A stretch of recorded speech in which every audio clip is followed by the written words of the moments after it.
നമസ്കാരം. വില്ലൻ്റെ തോക്ക് നായകൻ പിടിച്ചു വാങ്ങി വില്ലനെ വെടിവെച്ച് കൊല്ലുന്നതൊക്കെ നമ്മൾ സിനിമകളിലേ കണ്ടിട്ടുള്ളൂ. ഏതാണ്ട് ഇതിന് സമാനമായ ഒരു സംഭവമാണ് ഇപ്പോൾ ബ്രസീലിൽ നടന്നത്. ഇതിൻ്റെ ദൃശ്യങ്ങൾ ഇപ്പോൾ സമൂഹ മാധ്യമങ്ങളിൽ വൈറലായി മാറുകയാണ്. ബ്രസീലിലെ നഗരമായ ഗൗറൽ ഹോസിലാണ് സംഭവം നടന്നത്. 36-കാരനായ ഒട്ടേവിയോ റിബേരോ എന്ന 36-കാരൻ ഒരു സുഹൃത്തുമൊത്ത് രാത്രി ഒരു വഴിയിലൂടെ നടന്നു വരുന്ന ദൃശ്യങ്ങളാണ് ആദ്യം കാണുന്നത്. തുടർന്ന് അവർ രണ്ടുപേരും ഹസ്തദാനം നൽകി പിരിയുന്നു.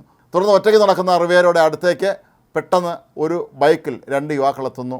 അവർ തോക്ക് ചൂണ്ടി റിബേരോയുടെ കൈവശമുള്ള മൊബൈൽ ഫോൺ കൈവശപ്പെടുത്താനുള്ള ശ്രമത്തിലാണ്.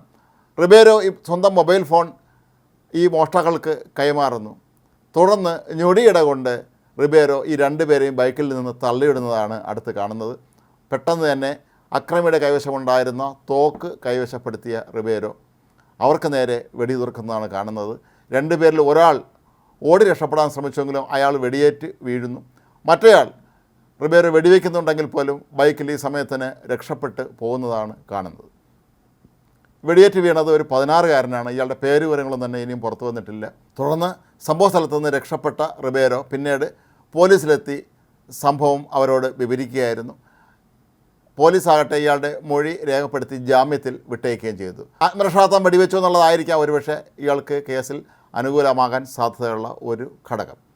ഇത് വളരെ അപൂർവമാണ്. കാരണം ഈ മോഷ്ടാക്കളുടെ തോക്ക് തന്നെ പിടിച്ചു വാങ്ങി അവർക്ക് നേരെ വെടിവെക്കുക എന്ന് പറയുന്നത് അപൂർവമായ ഒരു കാര്യമാണ്. നേരത്തെ സൂചിപ്പിച്ചതുപോലെ നമ്മൾ സിനിമകളിൽ മാത്രം കണ്ടിട്ടുള്ള ഒരു രംഗം.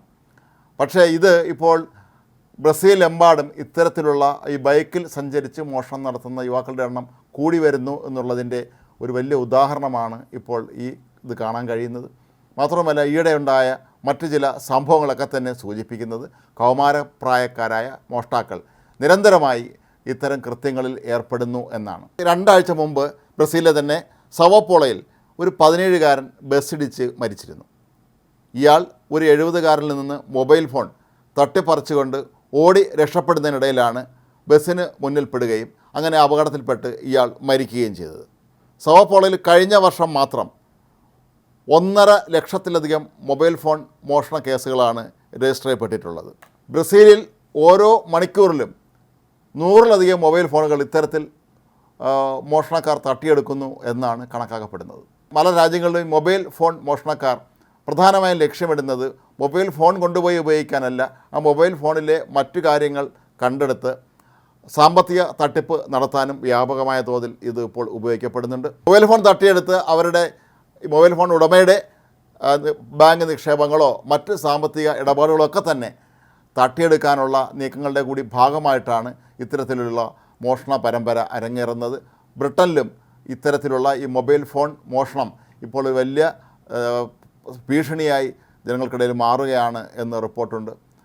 ഇവരെല്ലാം നമ്മൾ സാധാരണ കരുതുന്നത് പോലെ മൊബൈൽ ഫോൺ ഉപയോഗിക്കാനല്ല ഇവർ തട്ടിയെടുക്കുന്നത്, മറിച്ച് സാമ്പത്തിക തട്ടിപ്പിന് വേണ്ടി മാത്രമാണ് ഇപ്പോൾ മൊബൈൽ മോഷണം ഇവർ ഒരു പതിവാക്കിയിരിക്കുന്നത്. ഏതായാലും ബ്രസീലിലെ ഈ 16-കാരൻ്റെ മരണം ഇത് വലിയ ഒരു സംഭവമായി ബ്രസീലിൽ മാറുകയാണ്. കാരണം കൗമാരക്കാരെല്ലാം രാത്രികാലങ്ങളിൽ ഇത്തരത്തിൽ ബൈക്കുകളിലെത്തി ആളുകളിൽ നിന്ന് പണവും മൊബൈൽ ഫോണും എല്ലാം പിടിച്ചു പറിക്കുന്നത് സർവ്വസാധാരണമായ ഒരു സാഹചര്യമാണ് ഇപ്പോൾ അവിടെ ഉള്ളത്. ഏതായാലും ഇത്തരം സംഭവങ്ങളുടെ 2ാമത്തെ ഇര എന്ന് വേണമെങ്കിൽ ഈ കൊല്ലപ്പെട്ട 16-കാരനെ നമുക്ക് വിശേഷിപ്പിക്കാം.